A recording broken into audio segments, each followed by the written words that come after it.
Yo, it's good. It's Mastermind MMA, and I'm just watching. I'm watching in and out of the undercard for the Rothwell Dos Santos fight in Croatia, and I don't know. I just tuned in, and literally, I see this motherfucker knock a guy dead. Dead. I'm pretty sure he was a heavyweight, and he did like some Dominick Cruz style switch wild overhand and knocked this guy down and then elbowed him to fucking death. His name begins with a C. Jared Carr. I'll look it up later. I'll definitely give him a shout out. If not in this video, then in the video where I break down the Rothwell Dos Santos actual fight.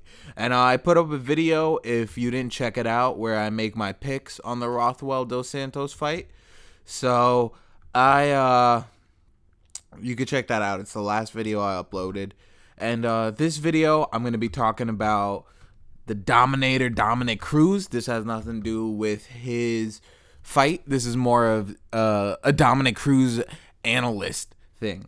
So Dominick Cruz said Frankie Edgar is an extremely terrible stylistic fight for McGregor, and he says the Diaz rematch is the right choice. Now, it might be a little misleading if you just read the headline, but what Dom goes on to explain is very true. And at the end of this video, just get in the comments, subscribe, let me know what you guys think. It'd be fun to have conversations on MMA with the pulse of the MMA fans. And anyway, so he said that Edgar at 145 is a very dangerous fight for him.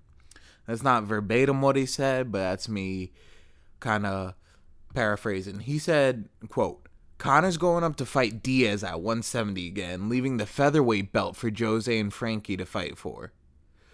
Okay, what if McGregor goes back down and fights Frankie at 145, which is an extremely terrible style matchup and a hard fight, then he loses. Now he's lost all his push, whereas if he stays at 170, fights Diaz, and he happens to lose again, he still has it because he's like, well, but it was at 170, so there's still an excuse for it to say why he's the best. If he loses to Frankie Edgar at 145, you pretty much killed excuses. It doesn't necessarily take away legitimacy, but it buys time. End quote.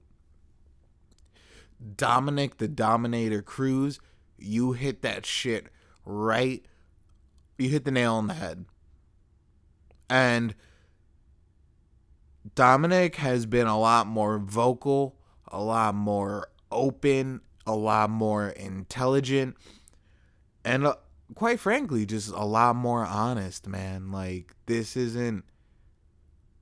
not a Conor hate thing.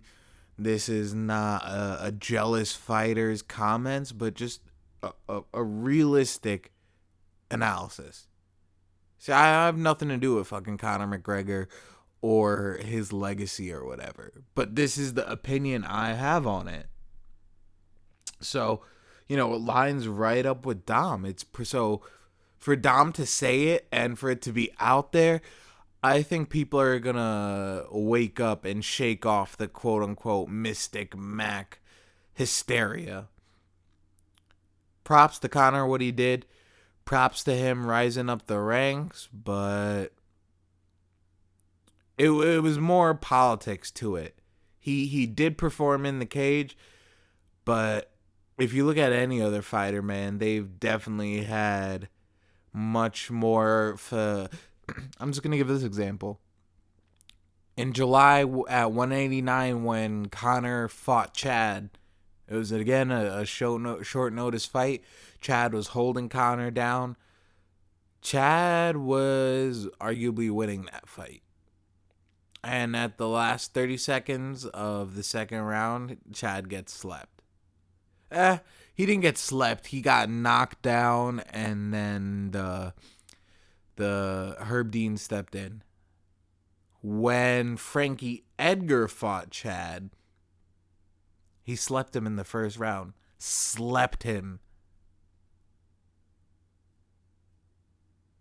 I'll give you guys this. It was Chad's next fight after the Conor fight.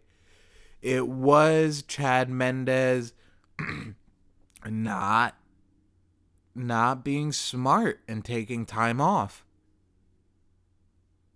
which I think JDS might be doing. JDS might get slept so fast because his chin was checked.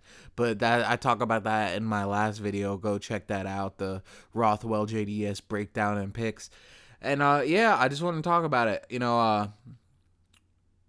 If you guys have been paying any attention to the channel so far, I mean, it's only been up for 2 days as of right now, but my stance over here is, John Jones is the GOAT.